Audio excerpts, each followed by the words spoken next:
Ұлы даланың шикізаты естелік көрмесінің ашылу салтанатына қош келдіңіздер.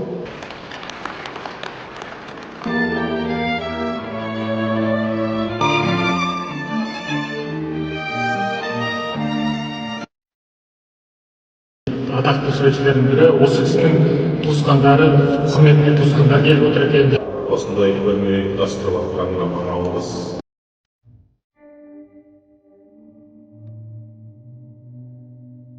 Болашақ жастарға көп болсын. Қарапайым отбасында дүниеге келеді.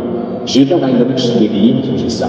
Бұл көрмеде Нұрбазардың өзінің салған жұмыстары, туындылары қойылған, өзінің тартқан домбырасын, медальдарын, алғыс хаттарын алып келіп қойып жатырмыз. Бірінші осы Алматыда бірінші көрмесін таныстырып, сосын өзінің Ақтөбе облысы туған жеріне апарайық деп жатырмыз. Болашақ ұрпаққа, болашақ жастарға осы бейнелеу өнеріне деген қызығушылығы туындасын, суретке деген өнерлері дамысын деген ниетте осылай жасап жатқан жұмыстарымыз бар. Кішкентай кезінен суретке деген құштарлығы болды өзінің.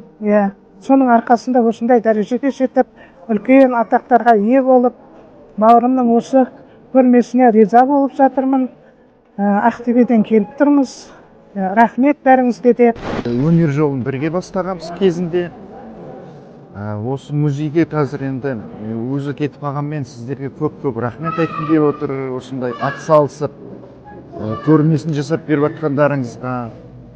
Негізі Нұрбазардың шығармашылығы бұрыннан жас кезінен де, студент кезде де біраз әңгімелесіп, сол тарих жағына қарай және өзінің туған елі кәдімгідей исі шығып тұрады да қазақ даласының.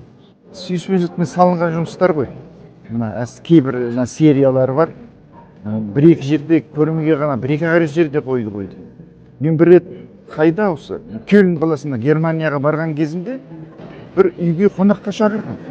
Барсам жаңағы немістердің үйінің төрінде Нұрбазардың суреті ілініп тұр екен.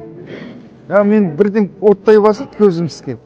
Мен мақтанып айтып отырмын, осындай біреу оққаны сондай.